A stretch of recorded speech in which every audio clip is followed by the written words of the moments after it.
तो एपिसोड की स्टार्टिंग में हमको दिखाया जाता है कि चिंगमंग वो लेटर पढ़ रहा होता है और उसमें लिखा होता है कि यूना मर्चेंट गिल्ड ने मेरे पिता के इलाज के लिए कई प्रमुख डॉक्टरों को रखा है और उनमें से एक भी इस बीमारी का इलाज करने में सक्षम नहीं थे, और अंतिम उपाय के रूप में मैं यह पत्र उन लोगों को भेज रहा हूँ जिनका मेरे पिता से संबंध था।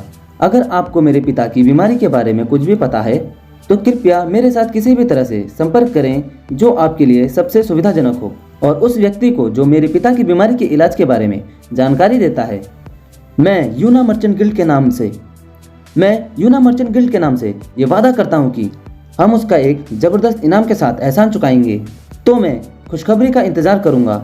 मैं जो गुई होंग, यूना मर्चेंट गिल्ड मास्टर। तो चिंगमंग पढ़ता है और बोलता है, धत तेरी की, साधारण डॉक्टर इसका इलाज नहीं कर सकते हैं।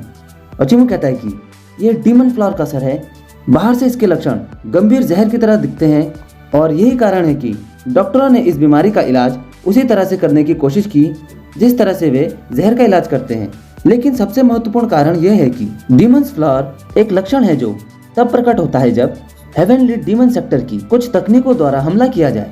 और चिंगमंग कहता है कि वो डीमन सेक्टर के कमीने, मुझे लगता था कि अधिकांश को किलियन पहाड़ों ने नष्ट कर दिया होगा, यह सोचने के लिए कि उनकी जीवन रेखा आज तक जारी है। ये बहुत बड़ी समस्या है। वो कमीने अब भी जिंदा हैं, लेकिन मुझे लगता है कि वे जोंगयोन क्षेत्र में कुछ साजिश रच रहे हैं। लेकिन वाकई में क्या वे माउंट हो संप्रदाय या किसी और के खिलाफ शिकायत रखते हैं? और चिंगमंग चिल्लाता है और कहता है, वे हमारे लिए खाली परेशानी क्यों पैदा करते रहते हैं? और चिल्लाते हुए बोलता है, पूरे जेंगवान क्षेत्र में से उन्हें एल्डर होंग पर ही हमला करना था। तो चिंगमंग सोचता है यह बहुत बुरा है।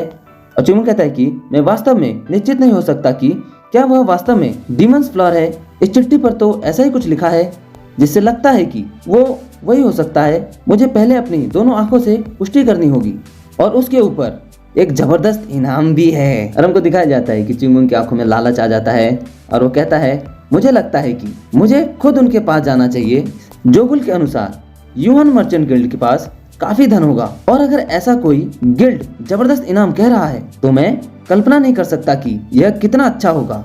और चिंगमंग सोचता है कि अगर 100 वर्षों में जोंगयोन और डीमन सेक्टर के बीच युद्ध नहीं हुआ होता तो मुझे ये मौका नहीं मिलता। और कहता है, बहुत से लोगों को डीमंस फ्लावर के अस्तित्व के बारे में नहीं पता है।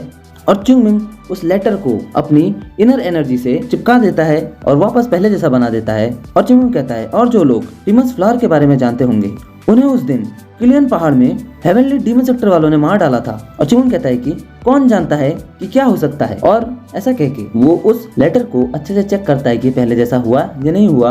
और चिंगमंग मन ही मन सोचता है कि हो सकता है अब भी कोई ऐसा हो जो इसके बारे में जानता हो, और अगर वे इस पत्र को देखने वाले थे। तो चिंगमंग कहता है, नहीं मैं ऐसा होने नहीं दे सकता।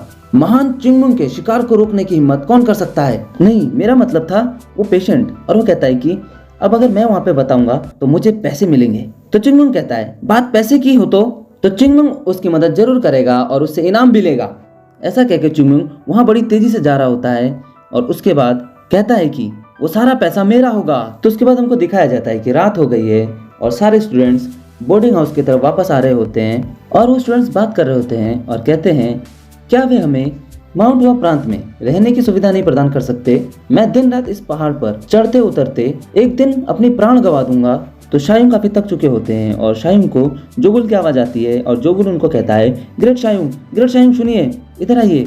तो ग्रेट शायुंग काफी कंफ्यूज होते हैं और सोचते हैं कि ये जोगुल आजकल दिन ब दिन इमेच्योर होता जा रहा है।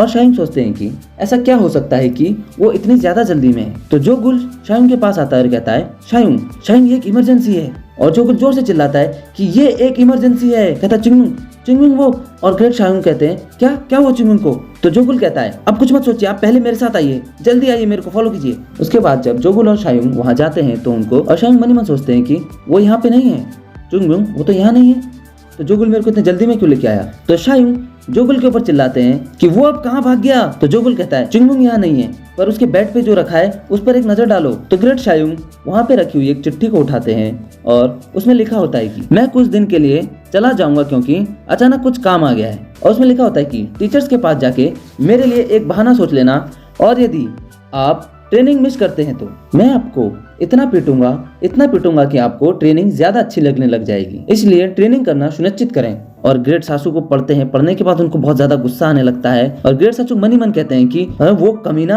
हमको यहाँ छोड़ के चला गया। तो जोगुल शायुंग से कहते हैं हमें क्या करना चाहिए शायुंग। और शायुंग कहते हैं कि अभी के लिए यह सुनिश्चित करें कि अन्य लोग इस बारे में अपना मुंह ना खोलें। तो जोगुल कहता है लेकिन अगर हम पकड़े गए तो ये तो बहुत बुरा होगा।